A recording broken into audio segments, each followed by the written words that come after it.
do that and we have started. All right. I'll do a screen share so you can see it, and then I'll share the sound as well. Fire. Are you able to see that? Yes, yes, I am.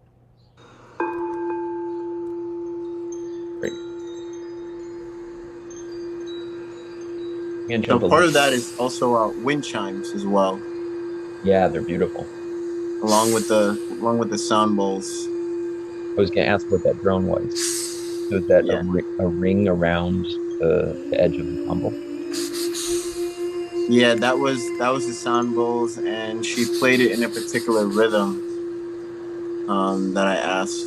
No, she channeled it herself in that part. And then we took her recording, and then we mixed it with the breathwork session that I did with clients, and the second part as well with what I call flame breathing. So we added that all together. A great combination. So what are we seeing here for people who are gonna most likely watch this? Absolutely. So initially, the red is delta, and that purple underneath of it is theta. The blue is alpha, and I'll explain these in a second. And then the white lines are getting to the higher frequencies, beta and gamma. So one is kind of a light blue, that's beta, and then white one is gamma. And so initially, delta is higher when we first started, and that's normal. So thing with delta and theta are the lower frequencies what the EEG picks up. And we are going to be seeing, just a second. There's a signal warning, so that's the connection is good. So it will reconnect in a second.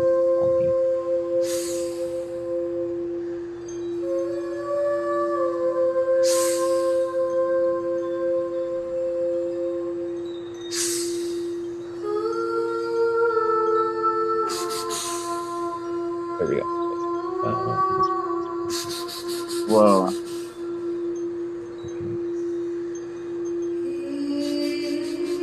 I have my eyes closed because I didn't see the connection. I have to hit her and set by me.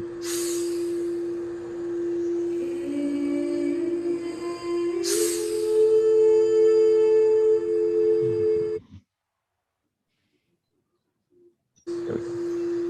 Whoa. Okay. So part of what the lower frequencies picks up is muscular movement. So there is going to be a bit of a pulse when I exhale dramatically. And that's those bigger spikes are going to be the muscular energy. And so what I'm looking for is what is happening between those spikes and what levels are highest. And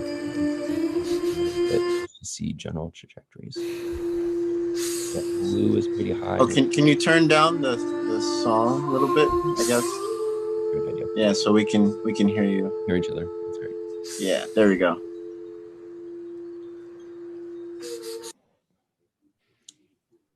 So this is what I began to see. So often early on in recordings, I'm still, I'm thinking about my day and I haven't fully gotten into it. So I think a more accurate read is getting further into the recording and seeing as I get more into the zone. And it's the same thing with meditation. The first few minutes are going to be pretty noisy and pretty distracted. Right. Not necessarily indicative of the method because I'm still getting into that sync.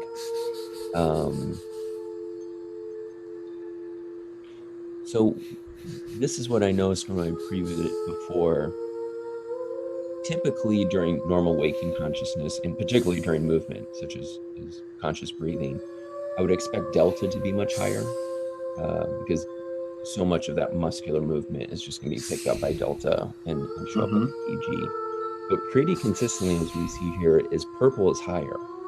And theta also does pick up on some muscular energy, but there's something underneath of it that's boosting it to break above delta. Normally, delta is a good distance above that purple.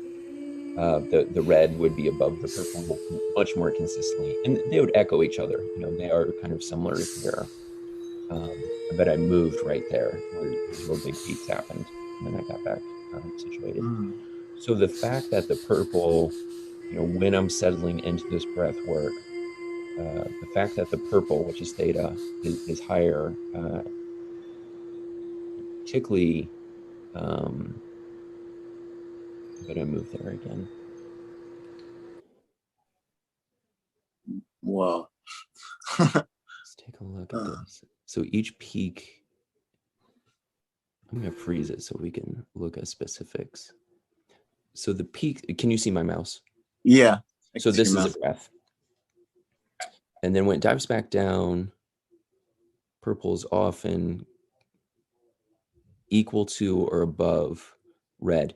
So I'll explain what that is. What I've learned from neuroscientists this last year, since it's been a year since we've chatted, um, I'm going to see if I can get a snapshot where that's some gamma too high up.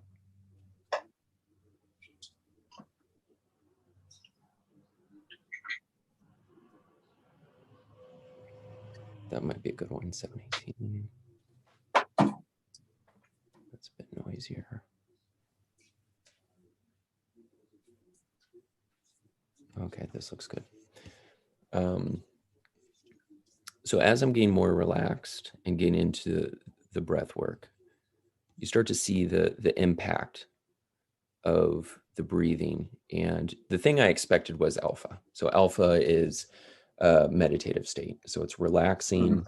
It is seen as the bridge between consciousness and the subconscious, and it's in the middle of the frequency spectrum.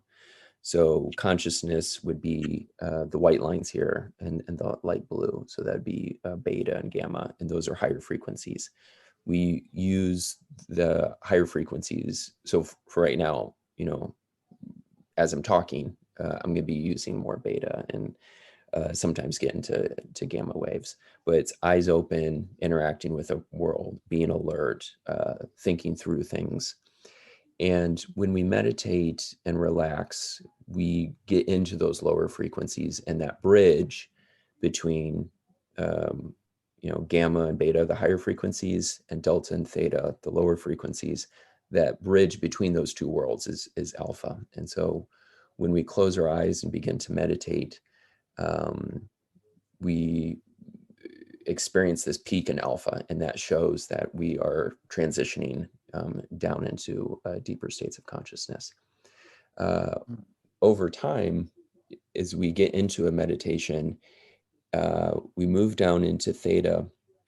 And theta, there's a few things I've learned about it.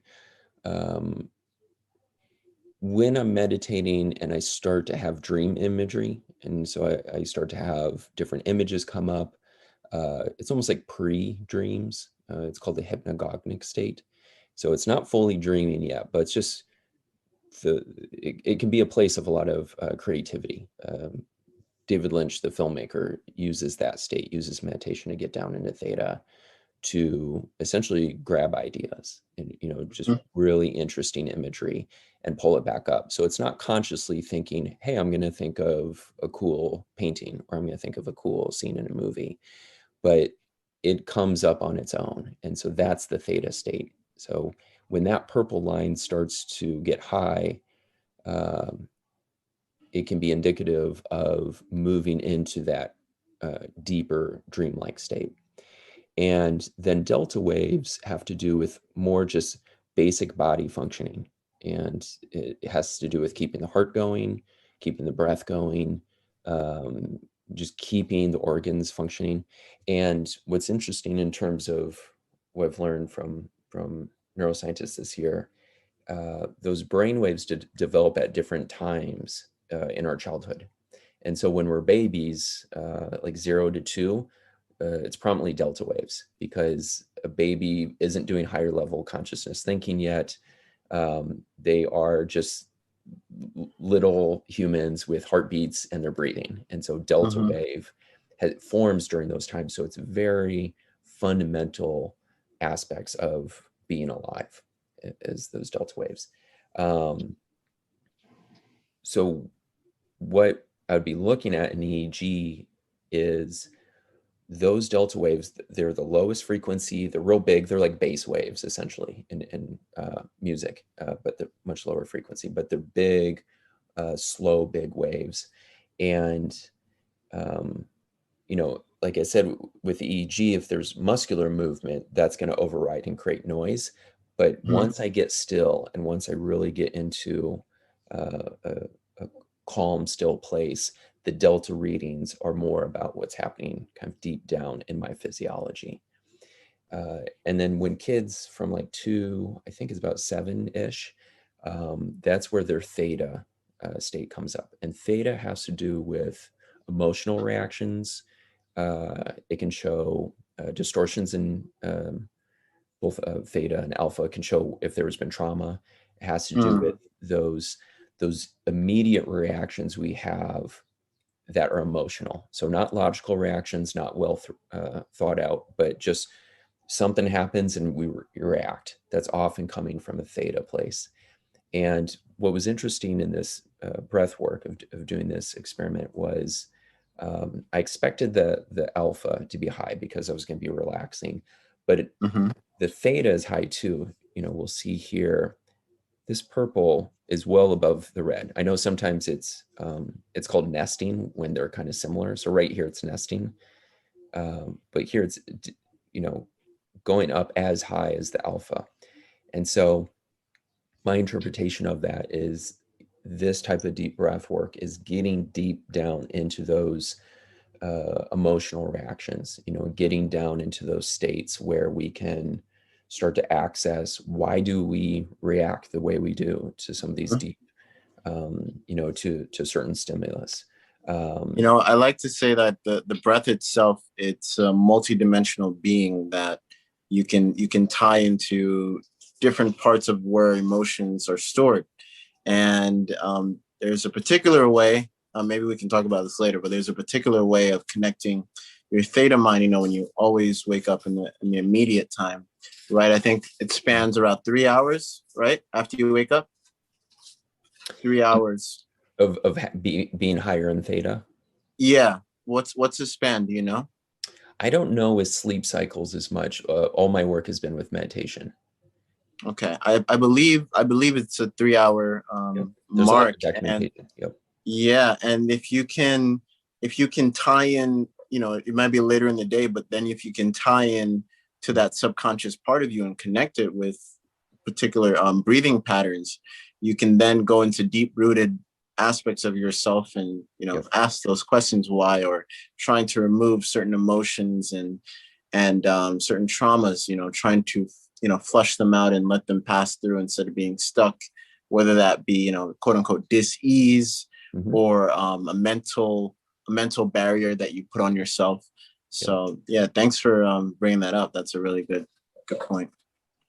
I think the 3 hour thing makes sense just experientially with me, in that I wake up and I've got hours where I'm feeling balanced and clear, and then usually when I hit about midday, this fatigue comes over me, and it's as if some of those theta dreams want to come up and express themselves. And usually I do a meditation or a nap, or a lot of times I'll use headphones for I use binaural hemisync sounds, and it allows me to go real deep quickly. And once it's expressed, then it feels like released and I'm like clear again. So it almost feels like if those theta waves are going down the course of the day, like they want to come back up, and I have to move, I have to choose to take a break from my day, which is going to be mostly beta and gamma, kind of running around and just figuring things out and having a normal work day, and giving my body and my mind a chance to rest and dip down into those really uh, comfortable, delicious, like alpha and theta waves, and just like move down, relax, let my body relax, and then let my brain kind of dip its toes into those theta waters and be able to have a snippet of dreams and just kind of just that refreshing splash down into the subconscious. And I tend not to nap long, because if I go deeper, then I get into whole REM cycles. And sometimes Right. those can be quite difficult to pull out of. If I take a nap for like 2 hours, the rest of my day is screwed, because, I'm Yeah. in that fog. But So I just, wanna I yeah, wanna ask, is this the highest theta you've seen from music wise, just listening to it? Like how do you yeah, can you dive into that of being surprised of seeing high theta, and what if you got any feedback from other neuroscientists about it? that's what I asked about with the one I've been working with in Canada. And so part of it was, make sure that you distill out the noise. And so that physical breathing in and out is going to cause some of the theta to spike. But once you get deeper into it, which is why, want to scroll further into the file. Um, so again, like this is a breath here. Whoa. And this is because it's that physical pickup, and you can see the Mm, higher waves pick up too with breath. right. It, Yeah. it's an But electricity. still the theta is still pretty high. Exactly. And so Uh, if this is a breath, you still see these spikes. Typically, you know, in normal consciousness, this purple here, the delta would be up here. mm, And so it shows that this bodily relaxation is happening in terms of the red. The busy mind, so I think of that as um, so right, the left brain, it's the critical mind, it's the mind that's, crunches through, filters out reality, just keeps us functional. That mind during meditation and rest, and my experience during this breath work as well, it gets calmed down. So the busy mind, is down here rather than higher up. mm. Um, and anytime this blue line, which is the alpha, that's kind of the threshold, as that gets higher and higher, and these other waves spend more and more time underneath of it, that shows, getting into those restful states. But yeah, the real surprise to me with this breath work was seeing these purple theta go above. Mm. And that, and my theory on that was that the it wasn't just resting, but it was the breath work itself started to get into that place of where emotions are coming from, where reactivity is coming from. And in my past, I've done different types of trauma release uh, activities, in terms of, being with a therapist in a safe environment and letting go of some of those images. And as those images come up, they are very much associated with theta. They have these, it's almost like getting down into those deep states, and a flower blooms and then it disappears, or something, these different visions will bloom and then disappear. And again, it's not full on dreaming, it's on the way down to dreaming. So I think what's exciting about this breath technique is that it's giving people access to that theta state, and ideally to get down there and release some of this, Mm. some of these subconscious structures, which dictate a lot of our reactivity. And the more those get released, the more we can settle into making much more conscious decisions and not being as reactive. And that's an important part of just having a better life, and not doing things that self-sabotage, our goals and our lives. So so would you believe, or would you attribute and add to, just by listening to this, that it's tapping into your own conscious breath in a sense to activate high theta? Because I believe that's like part of it as well. Yeah, it's exploring that bridge between consciously, I'm deciding when to breathe, I'm following the music and making a conscious choice, but it's allowing me to access subconscious structures which normally I don't have access to. And that's what's Mm, special, because if I just sat down and thought, okay, I'm going to breathe a sharp breath just a couple of times and not give myself time to really sink into this state and not have the guidance, what would happen is my busy mind, the beta states, the higher frequencies would kick in and be like, actually, I don't have time for this. I have to go cook, I have to get on a Zoom call. I have to, I've got some errands to run, and it's going to override that, take over the body. And then, the whole exercise is over. So that's the important thing of having some sort of structure to lead us through these types of explorations. And by having that structure, it gives me the permission to sit for a period of time to sink into these, and only by settling in. So like I said, the data earlier on in this video, I don't see as useful because I'm not settled yet. But as we get in, I think this is a perfect example. Very consistently, purple is now the highest one. And this is 9 minutes, Wow. and that's an important point of data of this sample, is that it takes some time, but once you get into it, and it doesn't take forever, 5 minutes, 10 minutes into it, then I'm really accessing these subconscious structures. So imagine listening to this for 30 plus days. How do you think that's going to affect someone?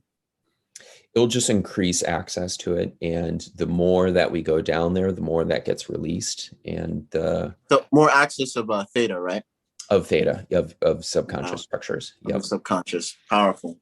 Yep. And powerful.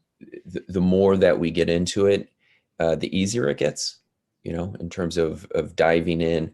And the more acquainted a person could get with the release of those images. And that's really, I think, the key thing that I've experienced, because I've meditated for over 20 years and I just didn't have an EEG on my head. So I didn't necessarily know what was going on. And the breath work is different, because if I were just meditating, the blue line here would be the dominant one, not the purple. But what's unique about this is that the breath is, by doing that conscious breath work, it seems like that is accessing a combination between moving into the subconscious and core human physiology. And that bridge of how does our body impact our consciousness, and how our consciousness impacts our body. That's a very special relationship. And that's what I see in this purple line being dominant. Wow. Wow. It's a great technique. I'm glad that you are exploring this. This is you started off. Oh yeah, I don't think the recording got that before, but I just want to say you're the spark of me creating subliminal breathwork music. It won't be the last. Great. I'm experimenting with different genres of music and working with different musical producers, which is really cool. Yep. And giving people a gateway too. When they hear different styles of music and then they hear the breath, it might ease them into the breathing practice in general, and just giving them more awareness of what I quote unquote call breath consciousness.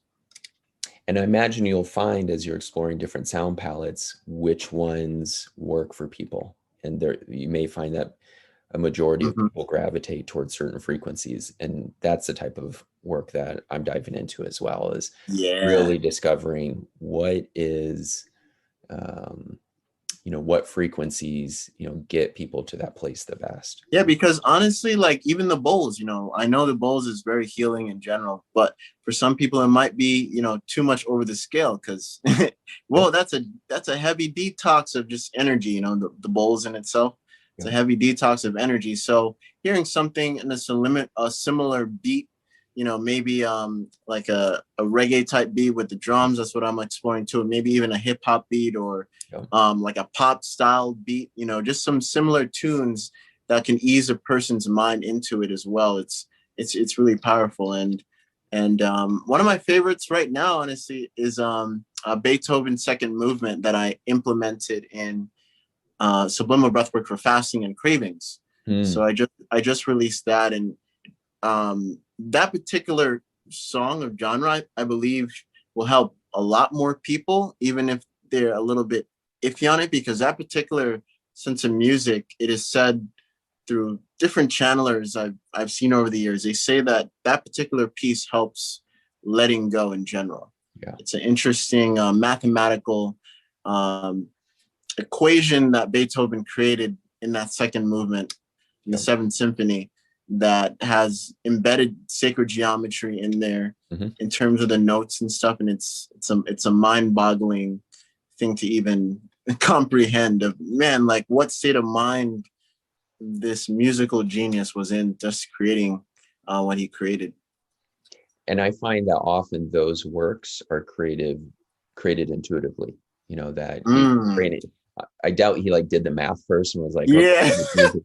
But it's his mind and his body were gravitated towards those structures intuitively because we like that harmonization. Our ears can Mhm. do math in a way that our brains can't. We can hear when something is in tune or out of tune, or Right. when certain structures become powerful because it affects our emotion, our body so profoundly. We're like, this is a powerful structure.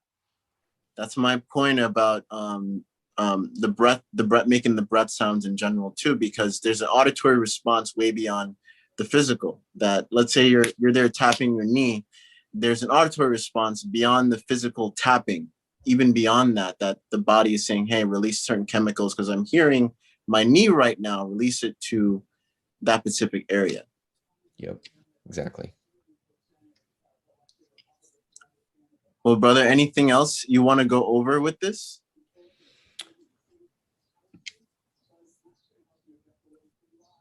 Just skimming through. So you see, so from about when does Yeah, I this could really definitely kick tell in? like the shift Yeah, so around 10 in the theta. minutes, because here it's noisier.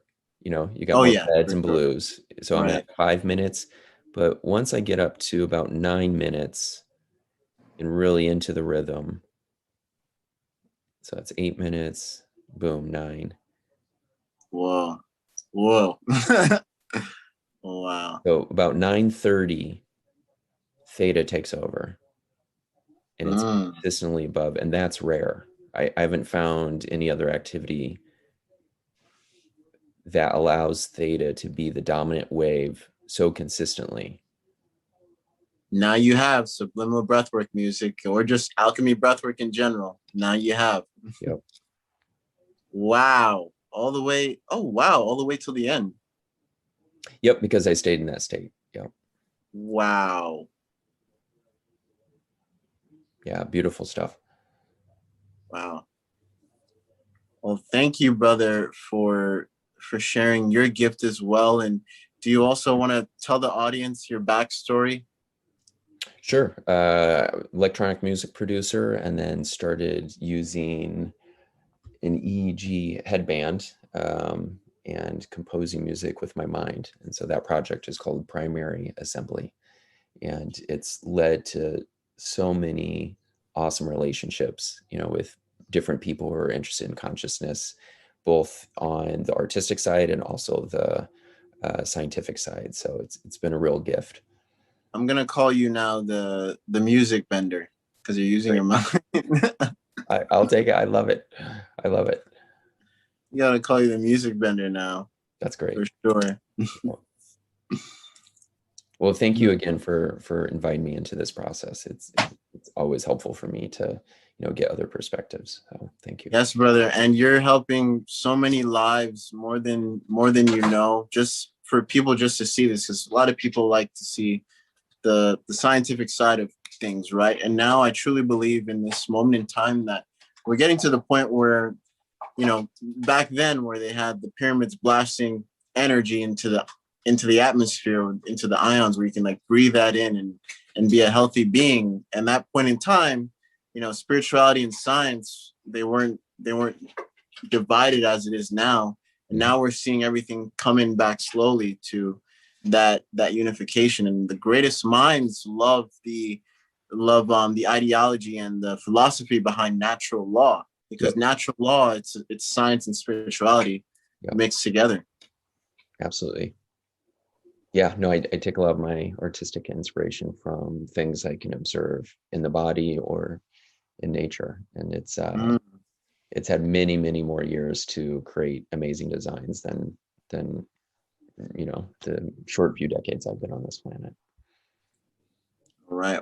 I guess we can end the recording right there. All right. I'll stop the screen share. How do I get back to the stop share? And